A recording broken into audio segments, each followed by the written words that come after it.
Bismillahirrahmanirrahim. Assalamualaikum warahmatullahi wabarakatuh. Alhamdulillahi ala ihsanih wa syukru lahu ala taufiqihi wa amtinanih. Wa ashhadu an la ilaha illallah wahdahu la syarika lah ta'ziman li sya'nih. Wa ashhadu anna Muhammadan abduhu wa rasuluh ad-da'i ila ridwanih sallallahu alaihi wa ala alihi wa ashabihi wa ikhwani. Amma ba'd.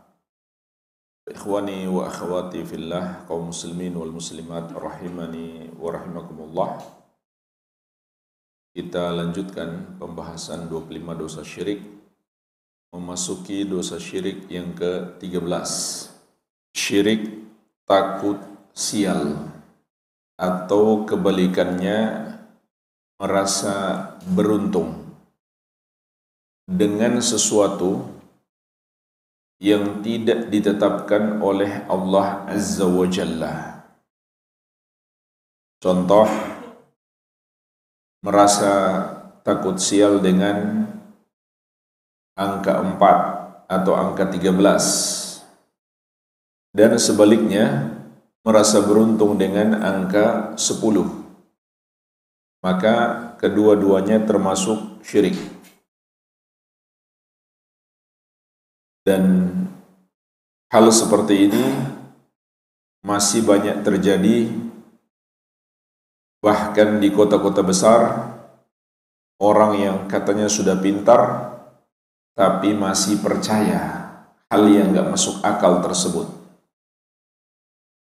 Dan pasti setiap yang bertentangan dengan syariat bertentangan juga dengan akal sehat dan fitrah manusia. Bagaimana mungkin orang yang berakal percaya angka 4, angka 13 bisa memberi pengaruh kepada nasib seseorang? Tapi itulah faktanya. Di kota-kota besar, di gedung-gedung megah, di hotel-hotel berbintang, ketika kita masuk liftnya, kita bisa melihat di lift itu tidak ada yang menuju ke lantai 4, tidak pula ke lantai 13. Lantai 2, 3, langsung lantai 5. Begitu pula di sebagian perumahan, tidak ada rumah nomor 13. Adanya 12, kemudian 12A. Lalu langsung 14. Bahkan sebuah maskapai di Eropa tidak ada kursi nomor 4, tidak pula kursi nomor 13. Beberapa penumpang dari negara tertentu tidak mau naik di kursi nomor tersebut. Ini kenyataan yang masih terjadi di masa modern. Terjadi juga di sebuah kota, seseorang punya semacam gedung yang biasa disewakan untuk pernikahan. Gedung itu selalu penuh, selalu ada acara pernikahan. Tapi di bulan Muharram atau di bulan Syuro mereka bilang sepi peminat, karena mereka meyakini menikah di bulan itu bisa mendatangkan kesialan. Maka jemaah sekalian, ini semuanya adalah kesyirikan dan kebodohan, bertentangan dengan akal sehat. Dalam banyak hadis Rasulullah SAW menegaskan kesyirikan ini. Di antaranya diriwayatkan Abu Daud dan Tirmidzi dari Ibnu Mas'ud radhiyallahu anhu, Rasulullah SAW bersabda, "At-tiyaratu syirkun." Takut sial itu syirik. Dalam riwayat yang lain beliau menyebutkan ini sampai lebih dari sekali. Takut sial itu syirik. Lalu Ibnu Mas'ud radhiyallahu anhu setelah meriwayatkan hadis ini, beliau berkata, wa ma minna illa walakinallaha azza wa jalla yudhibuhu bittawakkul. Dan tidak seorang pun dari kami kecuali merasa takut sial. Akan tetapi Allah azza wa jalla menghilangkannya dengan tawakal. Maka hadis ini jelas ada penegasan langsung dari Rasulullah sallallahu alaihi wasallam bahwa takut sial itu syirik. Sebagaimana juga diterangkan oleh Imam Muhammad At-Tamimi rahimahullah dalam kitab At-Tauhid dalam masail beliau, bahwasannya kata beliau dalam hadis ini kita bisa memetik pelajaran at-tasrih bi anna tiyarata syirkun, penegasan bahwa takut sial itu syirik. Penegasan langsung dari Rasulullah sallallahu alaihi wa ala alihi wasallam. Al-Imam Sulaiman bin Abdullah dalam kitab beliau Taisirul Azizil Hamid juga menjelaskan qauluhu at-tiyaratu syirkun, ucapan Nabi sallallahu alaihi wasallam takut sial itu syirik, sarihun fi tahrimi tiyarah, adalah ketegasan bahwa takut sial itu hukumnya haram, wa annaha minasyirki, dan bahwasannya itu termasuk syirik. Jadi jemaah sekalian, ini hadis yang tegas yang menunjukkan bahwa perbuatan itu adalah kesyirikan. Hadis yang lainnya diriwayatkan oleh Imam Ahmad dan Imam At-Tabarani di dalam Al-Mu'jam Al-Kabir dari sahabat yang mulia Abdullah bin Amr bin Al-As radhiyallahu taala anhuma. Rasulullah sallallahu alaihi wasallam bersabda, "Man raddathu at-tiyaratu an hajatihi faqad asyrak." Barang siapa yang dihalangi oleh takut sial untuk melakukan hajatnya, maka dia telah berbuat syirik. Qalu ya Rasulullah, fama kafaratu dzalik? Para sahabat pun bertanya, ya Rasulullah, apa yang dapat menghilangkan takut sial itu? Qala, maka Nabi sallallahu alaihi wasallam mengajarkan doa. Taqul, hendaklah kamu baca, Allahumma la tayra illa tayruka. Ya Allah, tidak ada kesialan kecuali kesialan yang engkau tetapkan. Wala khaira illa khairuka. Dan tidak ada kebaikan kecuali kebaikan yang engkau tetapkan. Wala ilaha illa anta. Dan tidak ada yang berhak disembah kecuali engkau. Dalam hadis ini juga terkandung penegasan bahwa takut sial itu syirik. Karena Rasulullah sallallahu alaihi wasallam bersabda, "Man raddathu at-tiyaratu an hajatihi faqad asyrak." Barang siapa dihalangi oleh takut sial untuk melakukan hajatnya, maka dia telah berbuat syirik. Di mana sisi kesyirikannya? Imam Ibnu Utsaimin rahimahullah di dalam kitab beliau Al-Qaulul Mufid ala Kitab Tauhid mengatakan, wa'lam anna tatayyur yunafi at-tauhid. Ketahuilah, takut sial itu menafikan tauhid, karena itu termasuk syirik. Wa wajhu munafatihi lahu min wajhain. Dan sisi yang menunjukkan bahwa takut sial itu menafikan tauhid dari dua sisi. Al-awwal, yang pertama, annal mutatayyir qata'a tawakkulahu 'ala Allah wa'tamada 'ala ghairillah. Bahwasannya orang yang takut sial itu telah memutuskan tawakalnya kepada Allah dan bergantung kepada selain Allah Subhanahu wa ta'ala. Ini sisi yang pertama, sudut pandang yang menunjukkan bahwa takut sial itu syirik. Karena orang yang takut sial, dia telah bergantung kepada selain Allah, seperti bergantung kepada angka-angka ataupun waktu tertentu atau mendengar suara tertentu, dia anggap itu bisa mendatangkan mudarat atau sebaliknya mendatangkan keberuntungan. Maka dia telah bergantung kepada selain Allah. Atau ketergantungan hatinya terbagi. Dia bergantung kepada Allah, bergantung juga kepada selain Allah. Maka ini adalah syirik di dalam tawakal. Dan ini sudah kita bahas, bahwa tawakal itu ibadah, sehingga kita tidak boleh bertawakal kepada selain Allah Subhanahu wa ta'ala. Dan orang yang bertawakal kepada Allah, maka Allah telah berjanji Allah Subhanahu wa ta'ala akan selalu menolongnya. Wa may yatawakkal 'ala Allahi fahuwa hasbuh.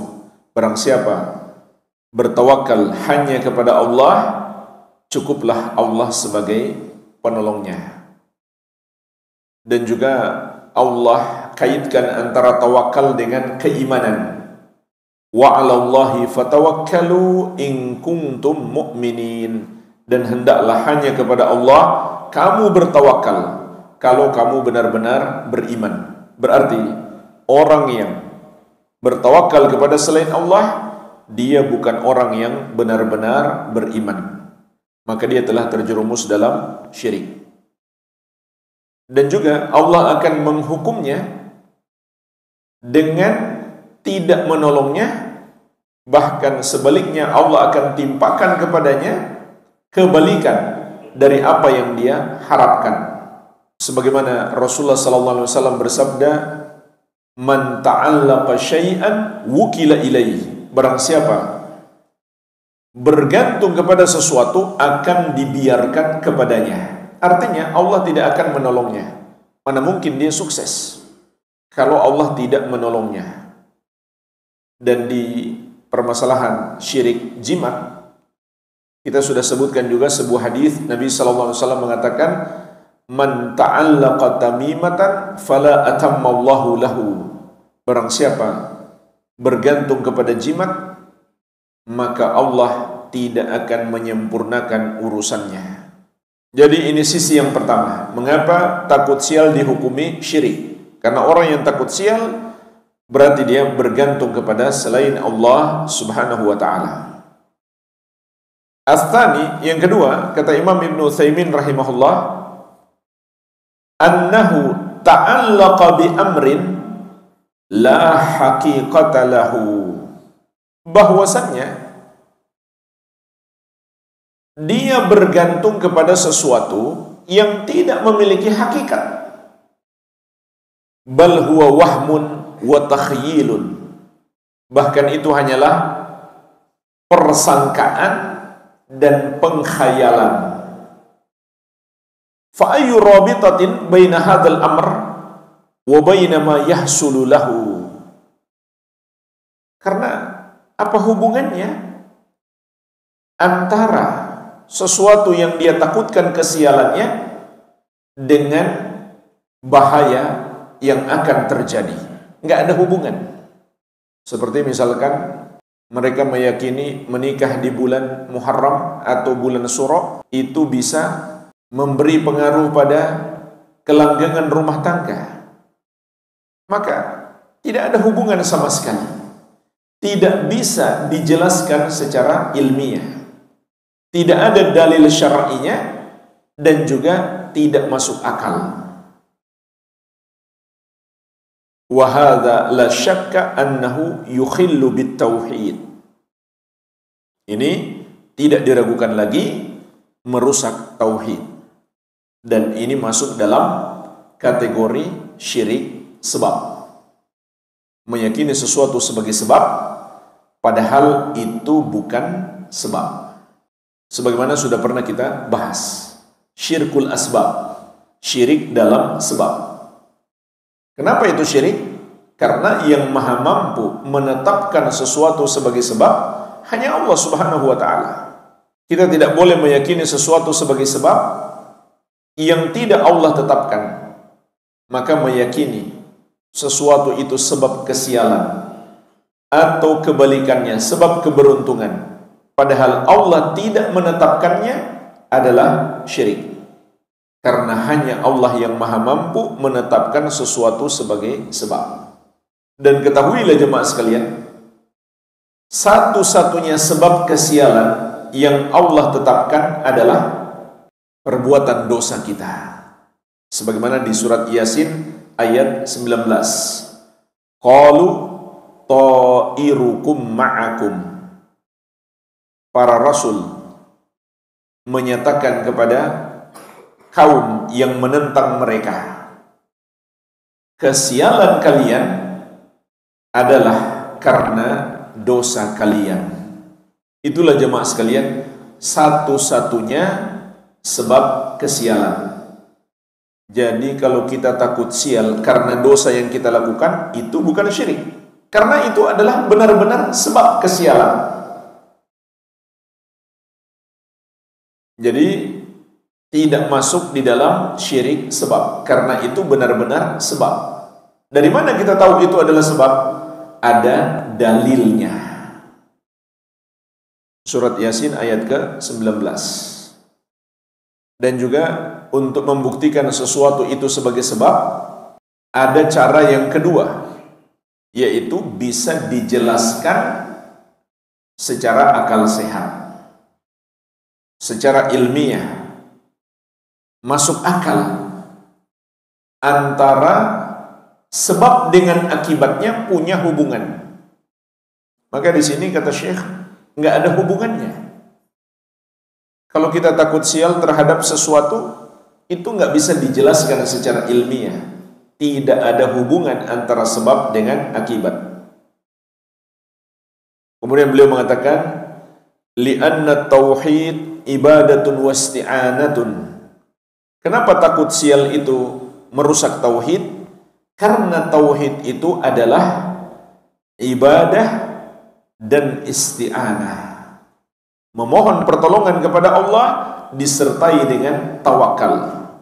Sebagaimana firman Allah Subhanahu wa taala, "Iyyaka na'budu wa iyyaka nasta'in." Hanya kepadamu kami beribadah dan hanya kepadamu kami mohon pertolongan. Juga firman Allah Subhanahu wa taala di surat Hud ayat 123. Fa'budhu wa tawakkal 'alaihi. Maka beribadahlah kepada Allah dan bertawakallah hanya kepadanya. Jadi jamaah sekalian, antara ibadah dengan tawakal itu tidak terpisahkan. Beliau juga menjelaskan, orang yang takut sial itu ada dua macam. Yang pertama, dia tidak jadi melakukan hajatnya gara-gara takut sial, punya hajat nggak jadi dilakukan. Makanya jemaah sekalian, ada sunnah. Kalau di satu masyarakat mereka takut sial sehingga membatalkan hajatnya, dianjurkan kita melakukan hajat kita. Itulah sebabnya Aisyah radhiyallahu anha mengabarkan, saya dinikahi oleh Rasulullah sallallahu alaihi wasallam di bulan Syawal. Beliau juga mulai hidup berumah tangga denganku di bulan Syawal. Kenapa beliau perlu mengatakan beliau dinikahi di bulan Syawal? Karena ternyata keyakinan masyarakat jahiliyah ketika itu, kalau menikah di bulan Syawal itu bisa mendatangkan kesialan. Sehingga di sini ulama mengatakan, kalau begitu jika ada dalam satu bulan orang menganggap menikah padanya bisa mendatangkan kesialan, dianjurkan kita menikah di bulan itu. Mungkin di sebagian daerah bulan Muharram mereka anggap sial kalau menikah, maka dianjurkan kita menikah di bulan Muharram untuk menyelisihi keyakinan syirik tersebut. Jadi ini yang pertama, orang yang tidak jadi melakukan hajatnya karena takut sial. Yang kedua, kata beliau, dia tetap melakukan hajatnya tapi masih penuh dengan ketakutan. Ya, ini hukumnya sama saja. Meskipun dia tetap melakukan hajatnya, tapi dalam hatinya dia merasa takut sial. Ini sama saja. Kemudian, apakah syirik besar atau syirik kecil? Imam Ibnu Utsaimin rahimahullah juga menerangkan, at-tiyaratu syirkun, lakin bitafsil. Takut sial itu syirik, akan tetapi ada perincian. Fa in i'taqada ta'thiraha binafsiha fahuwa syirkun akbar. Kalau seseorang meyakini sesuatu yang dia takutkan kesialannya itu dapat berpengaruh dengan sendirinya, artinya bukan Allah yang menakdirkan, semata-mata sesuatu itu berpengaruh dengan sendirinya, maka itu adalah syirik besar. Karena kalau begitu ada pencipta selain Allah subhanahu wa ta'ala.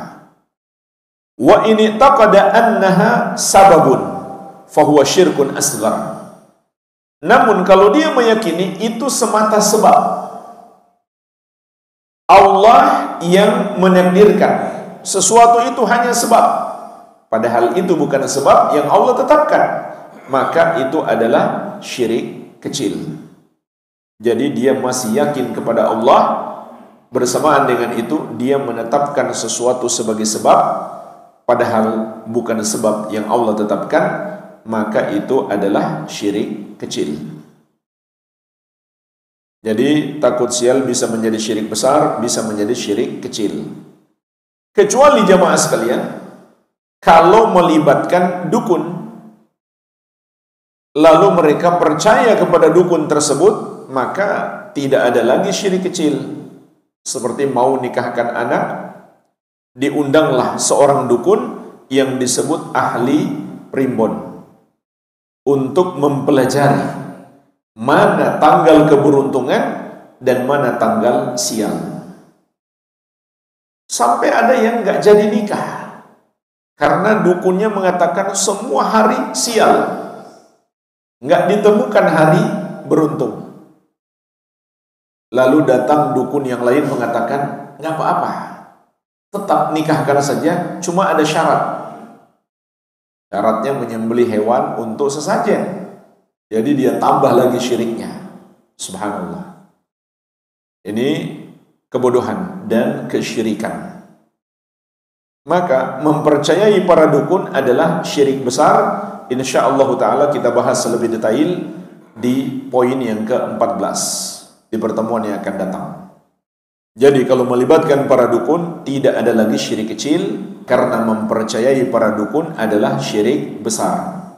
Sebab Rasulullah SAW bersabda, man ata kahinan au arrafan fasaddaqahu bima yaqul faqad kafara bima unzila ala Muhammadin sallallahu alaihi wasallam. Barang siapa mendatangi dukun atau tukang ramal lalu membenarkannya, mempercayainya, maka dia telah kafir terhadap Al-Quran yang diturunkan kepada Rasulullah sallallahu alaihi wa ala alihi wasallam. Ya mas sekalian, dari dua hadis yang kita sebutkan di awal tentang syirik takut sial, kita juga bisa memetik pelajaran Sebagaimana juga dijelaskan oleh Imam Al-Fauzan hafizahullah, ada 3 hal yang dapat menghilangkan takut sial. Yang pertama adalah tawakal kepada Allah Azza wa Jalla. Sebagaimana kata Ibnu Mas'ud radhiyallahu anhu, "Wa ma minna illa walakinna Allah Azza wa Jalla yudhibuhu bitawakkul." Tidak seorang pun dari kami kecuali tertimpa takut sial, akan tetapi Allah Azza wa Jalla menghilangkannya dengan tawakal. Ditambah lagi jemaah sekalian, Nabi SAW mengabarkan 4 sifat orang-orang yang akan masuk surga tanpa hisab dan tanpa adab. Beliau sebutkan 2 sifat ini, tidak takut sial dan tawakal. Kata beliau, humul ladzina la yastarqun.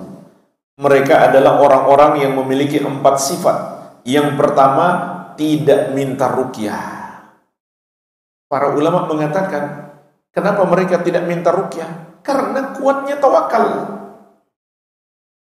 Wala yaqtawun, tidak pula melakukan pengobatan al-kai, pengobatan dengan besi panas, pengobatan tradisional Arab.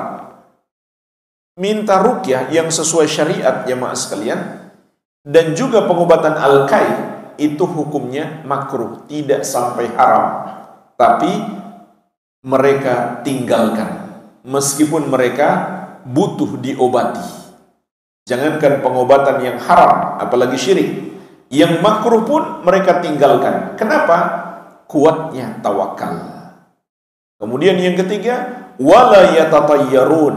Mereka juga tidak melakukan tatayyur, tidak berusaha mencari tahu ini sial atau beruntung. Dan yang keempat, wa ala rabbihim yatawakkalun. Dan mereka senantiasa bertawakal kepada Rabb mereka. Lihat jemaah sekalian, Nabi SAW menghubungkan antara tidak takut sial dengan tawakal. Maka tawakal itu akan menghilangkan rasa takut sial. Karena bisa jadi muncul di hati kita, dibisikkan oleh setan, awas loh, hati-hati, bisa kena sial. Maka hilangkan dengan tawakal kepada Allah Azza wa Jalla. Ini yang pertama. Yang kedua, tetap melakukan yang sudah menjadi hajat kita, jangan dibatalkan. Dan usahakan untuk dihilangkan rasa takut sial itu. Karena dalam hadis dikatakan, man raddathu at-tiyaratu an hajatihi faqad asyrak. Barang siapa dihalangi oleh takut sial untuk melakukan hajatnya, maka dia telah berbuat syirik. Berarti jangan dibatalkan hajat kita, tetap lakukan hajat kita. Ini yang kedua. Yang ketiga, berdoa, memohon pertolongan kepada Allah Subhanahu wa ta'ala, baik dengan doa yang bersifat umum maupun doa khusus. Apa doanya tadi? Allahumma la tayra illa tayruka, wa la khaira illa khairuka, wa la ilaha illa anta. Ya Allah, tidak ada kesialan kecuali kesialan yang Engkau tetapkan, dan tidak ada kebaikan kecuali kebaikan yang Engkau tetapkan, dan tidak ada yang berhak disembah kecuali Engkau. Inilah jemaah sekalian 3 hal yang bisa kita petik dari 2 hadis yang kita bahas tentang takut sial. Maka ini 3 hal yang dapat menghilangkannya. Pembahasan terakhir, ada sebuah hadis diriwayatkan Al-Bukhari dan Muslim dari Anas bin Malik radhiyallahu anhu. Rasulullah SAW bersabda, la adwa wa la tiarah. Tidak ada penyakit menular, tidak pula ada kesialan. Maksud hadis ini kata para ulama, tidak ada penyakit menular dengan sendirinya. Itu terjadi dengan izin Allah Azza wa Jalla. Sedangkan tidak ada kesialan, maksudnya tidak ada kesialan kecuali kesialan yang Allah tetapkan. Dan Allah hanya menetapkan satu saja sebab kesialan, yaitu perbuatan dosa kita. Dan Allah pun memberikan solusi. Solusinya adalah bertobat. Kalau tidak mau tertimpa kesialan maksiat, maka segeralah bertobat kepada Allah Subhanahu wa taala. Kemudian lanjutan hadis, wa yu'jibuni al-fa'lu. Kata Nabi sallallahu alaihi wasallam, dan yang aku sukai adalah al-fa'lu. Qalu, para sahabat bertanya, wa mal fa'lu? Ya Rasulullah, apa itu al-fa'lu? Qala kalimatun thayyibah. Maka beliau menjawab, kalimat yang baik. Maksudnya jemaah sekalian, kalimat-kalimat yang menumbuhkan optimisme. Kalau takut sial itu adalah bentuk pesimisme, dan itu mengandung prasangka buruk kepada Allah Subhanahu wa taala. Sedangkan kalimat-kalimat optimisme itu mengandung prasangka baik kepada Allah Subhanahu wa taala. Ada seorang datang membawa berita kepada Umar bin Khattab radhiyallahu anhu tentang jalannya peperangan. Jadi Umar berpesan kepada pasukan, kirim berita secara berkala, bagaimana kondisi kalian. Ketika perang masih berkecamuk, dikirim utusan untuk mengabarkan bagaimana posisi mereka. Lalu Umar bertanya, namamu siapa? Dia katakan, Qarib. Anaknya siapa? Dhufur. Maka Umar mengatakan, Dhufrun qarib insyaallah. Jadi namanya Qarib, dekat. Ayahnya siapa? Dhufur. Artinya kemenangan. Maka Umar mengatakan, kemenangan sudah dekat insyaallah. Itu contoh kalimat optimisme. Tapi ingat jemaah sekalian, tetap kita nggak boleh meyakini sesuatu sebagai sebab kalau itu bukan sebab. Tetap tidak boleh diyakini. Cuma sekedar mengucapkan kalimat-kalimat optimisme itu boleh. Tapi tetap tidak boleh kita hubungkan antara sesuatu yang bukan sebab dan akibatnya. Jadi sekedar kalimat-kalimat optimisme itu sangat bagus. Itu kata Nabi SAW yang beliau senangi. Itu tidak sama dengan takut sial atau kebalikannya merasa beruntung dengan sesuatu padahal itu bukan sebab kesialan atau bukan sebab keberuntungan. Kenapa kalimat-kalimat seperti itu boleh? Karena di dalamnya mengandung prasangka baik kepada Allah Azza wa Jalla. Sedangkan dalam takut sial mengandung prasangka buruk kepada Allah Subhanahu wa taala. Maka itu tidak dibenarkan. Dan kalimat yang terbaik tentunya adalah berdoa kepada Allah Subhanahu wa taala. Itulah kalimat yang terbaik. Walhamdulillah jemaah sekalian, ini yang bisa kita bahas, semoga bermanfaat. Mungkin ada sedikit tanya jawab, saya persilakan. Jadi kata beliau, pertama pertanyaannya, kenapa iyyaka na'budu baru wa iyyaka nasta'in? Mungkin terbetik di benak kita, bukankah kita harus minta tolong dulu agar bisa beribadah? Tapi kenapa ibadah dulu baru mohon pertolongan? Maka itu terjawab dengan hadis qudsi. Allah Subhanahu wa taala mengatakan tentang ayat ini, hadza baini wa baina abdi. Ini untukku dan untuk hambaku. Artinya, iyyaka na'budu untuk Allah dan iyyaka nasta'in untuk hamba. Maka untuk Allah tentu sudah sepatutnya didahulukan. Untuk Allah tentu sudah sepatutnya didahulukan.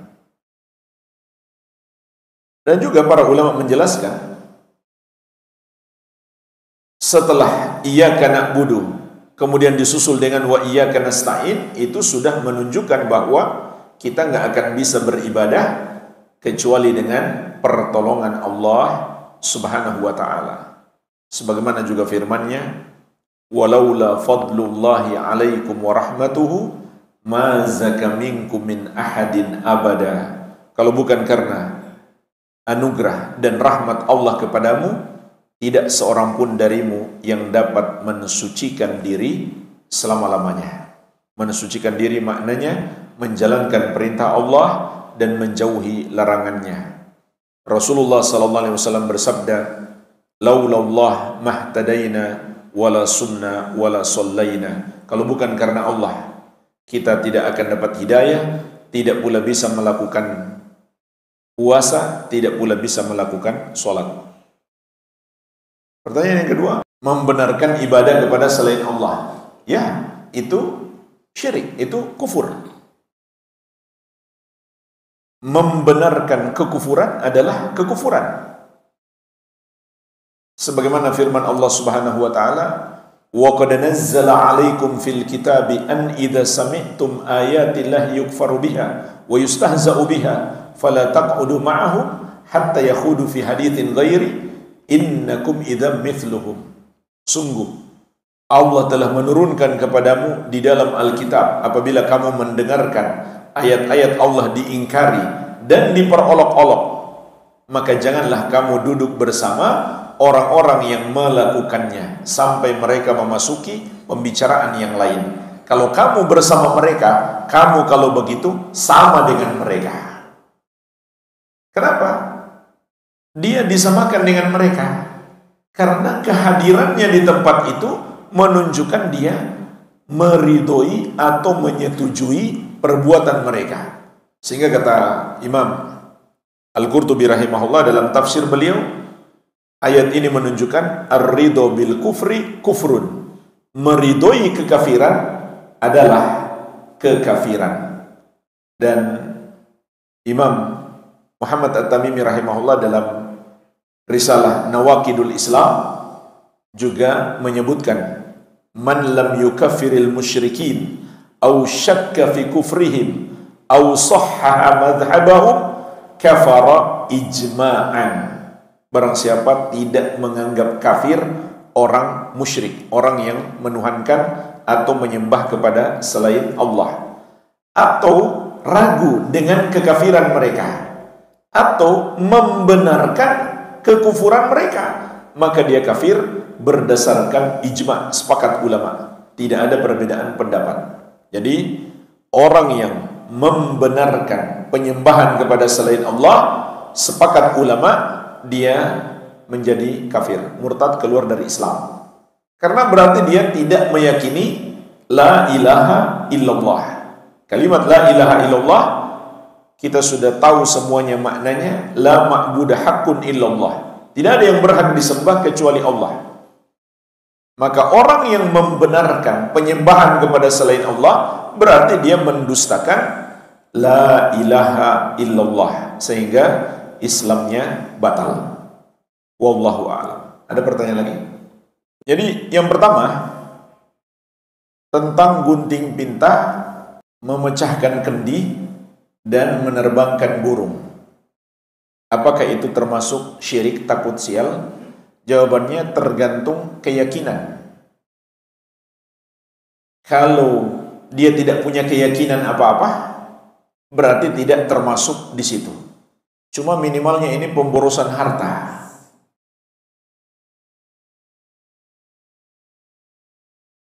Kendi dipecahkan, padahal bisa digunakan untuk mendapatkan manfaat. Bisa digunakan sebagai tempat air, tempat wudhu. Burung dilepaskan, lari dong. Padahal bisa disembelih, dimakan. minimal pemborosan harta. Tapi kalau diyakini itu bisa mendatangkan manfaat, maka menjadi syirik. Dan kemungkinan besar pemecahan kendi dan menerbangkan burung itu karena ada keyakinan. Perkiraan saya karena ada keyakinan itu bisa bermanfaat. Tapi kalau gunting pita sepertinya cuma sekedar formalitas, ya kan? Tapi kalau sampai memecahkan kendi dan menerbangkan burung, kemungkinan ada keyakinan bahwa itu bisa bermanfaat. Padahal Allah tidak menetapkannya sebagai sebab kemanfaatan. Maka itu adalah syirik. Kalau diyakini itu bisa bermanfaat dengan sendirinya, syirik besar. Kalau diyakini itu hanya sebab Allah yang memberi manfaat, maka syirik kecil. Karena seakan-akan dia bersekutu dengan Allah dalam menetapkan sesuatu sebagai sebab. Ditambah lagi, kalau itu atas saran dukun, maka sudah jelas kesyirikannya dan tidak ada lagi syirik kecil. Karena percaya kepada para dukun adalah syirik besar. Dan juga menerbangkan burung menyerupai perbuatan orang musyrik jahiliyah. Jadi at-tiyarah itu sendiri jemaah sekalian, takut sial, itu dari kata at-toyir, burung. Dalam bahasa Arabnya artinya burung. Kenapa? Karena dulu mereka kalau ada hajat, mereka terbangkan burung. Kalau dia terbang ke kanan atau ke depan, itu tanda keberuntungan. Kalau dia ke kiri atau ke belakang, itu tanda sial. Dari situlah dalam bahasa Arab takut sial disebut at-tiyarah. Sehingga perbuatan itu menyerupai perbuatan kaum musyrikin jahiliyah, maka itu termasuk tasyabbuh. Andai mereka tidak punya keyakinan apa-apa, maka itu bukan syirik, tapi tetap saja itu tasyabbuh, menyerupai jahiliyah. Dan Nabi SAW mengingatkan kita, man tasyabbaha biqaumin fahuwa minhum. Barang siapa menyerupai suatu kaum, dia bagian dari mereka. Pertanyaan yang berikutnya tentang minta didoakan orang tua. Apakah itu juga termasuk syirik? Jawabannya tidak. Itu hal yang sangat bagus. Dahulu ketika Nabi SAW masih hidup, para sahabat sering minta didoakan. Seperti kisah seorang wanita hitam. Beliau datang kepada Nabi SAW minta didoakan supaya penyakitnya sembuh. Tapi Nabi SAW mengatakan, kalau kamu mau saya akan doakan, tapi kalau kamu sabar itu lebih baik. Ternyata wanita itu memilih sabar saja. Gak usah didoakan ya Rasulullah. Subhanallah. Jadi dia ingin tetap sakit supaya dapat pahala sabar. Tapi kata beliau, kalau saya sakit, saya khawatir aurat saya terbuka. Tolong doakan saja supaya auratnya tidak terbuka. Padahal kalau aurat terbuka, tanpa dia sadari, tanpa dia sengaja, dia tidak berdosa. Tapi karena rasa malu, maka dia tidak ingin auratnya terbuka, sehingga minta didoakan kepada Nabi SAW agar auratnya tidak terbuka. Banyak kisah para sahabat minta didoakan. Maka boleh minta didoakan orang lain dengan 3 syarat. Syarat yang pertama, orangnya masih hidup.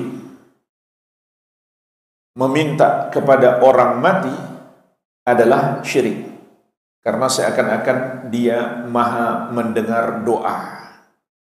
Dan juga bertentangan dengan penegasan di dalam Al-Quran. Allah Subhanahu wa ta'ala berfirman, innaka la tusmi'ul mauta, sesungguhnya engkau tidak bisa memperdengarkan kepada orang-orang yang sudah wafat.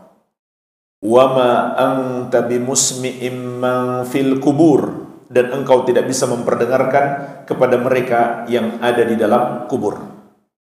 Jadi meyakini mayit mendengarkan ucapan kita itu akidah yang bertentangan dengan Al-Quran. Kecuali ada dalil.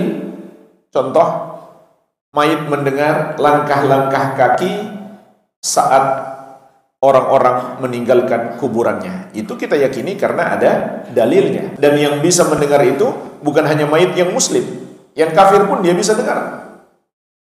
Jadi ini syarat yang pertama, orangnya masih hidup. Makanya setelah Nabi SAW wafat, tidak ada para sahabat kemudian berdoa kepada beliau atau datang di kuburan beliau untuk meminta kepada beliau, tidak ada. Mereka lakukan hanya ketika beliau masih hidup. Syarat yang kedua, orangnya hadir. Hadir itu maksudnya kita bisa berkomunikasi secara wajar. Bukan entah dia ada di mana, lalu kita bermunajat kepadanya seakan-akan dia maha mendengar doa kita. Padahal yang maha mendengar hanya Allah Subhanahu wa ta'ala. Syarat yang ketiga, minimal dia seorang muslim.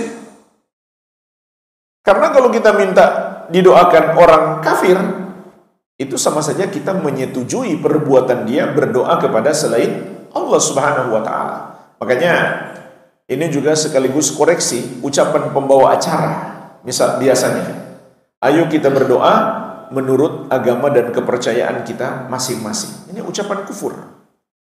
Berarti dia membenarkan orang yang berdoa kepada selain Allah. Bukan hanya membenarkan, dia malah yang ngajak. Seharusnya dia mengatakan, ayo kita berdoa hanya kepada Allah yang satu saja. Karena Allah mengatakan, wala tad'u min dunillahi ma la yanfa'uka wa la yadurruk fa in fa'alta fa innaka idzam minadh dhalimin. Jangan kamu berdoa kepada selain Allah yang tidak bisa memberi manfaat, tidak pula bisa menimpakan mudarat kepadamu. Kalau kamu melakukannya, kamu kalau begitu termasuk orang-orang yang zalim. Zalim di sini maksudnya orang yang berbuat syirik. Sebagaimana firman Allah Subhanahu wa taala, "Inna syirka la dzulmun adzim." Sesungguhnya dosa syirik itu adalah kezaliman yang sangat besar. Dan apabila itu orang tua kita sendiri, maka doanya lebih mustajab. Karena Nabi SAW mengatakan, "Thalathu da'awatin la turad." Ada 3 doa yang tidak akan ditolak. Da'watul walid, wa da'watus shaim, wa da'watu al-musafir. Doanya orang tua untuk anak, doanya orang yang berpuasa, dan doanya musafir. Jadi ketika orang tua kita masih hidup, maka sangat bagus kita perbanyak minta didoakan. Kalau perlu setiap hari kita telepon orang tua kita, tolong doakan saya. Ini hal yang sangat bagus. Minta didoakan boleh, tidak sama dengan minta ruqyah. Memang betul dalam ruqyah ada doa, tapi ruqyah itu enggak semuanya doa. Ada juga bacaan. Contoh kita bacakan kepada seseorang ayat kursi, kan di situ tidak ada lafaz berdoa, tapi ayat kursi termasuk sebaik-baiknya ruqyah.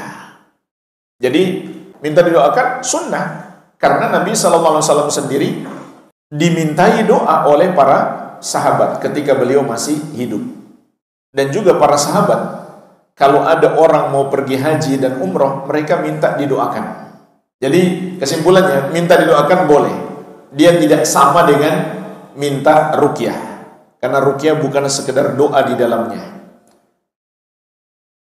Kenapa minta ruqyah itu terlarang? Karena jemaah sekalian, dikhawatirkan orang yang minta ruqyah itu hatinya akan bergantung kepada yang meruqyahnya.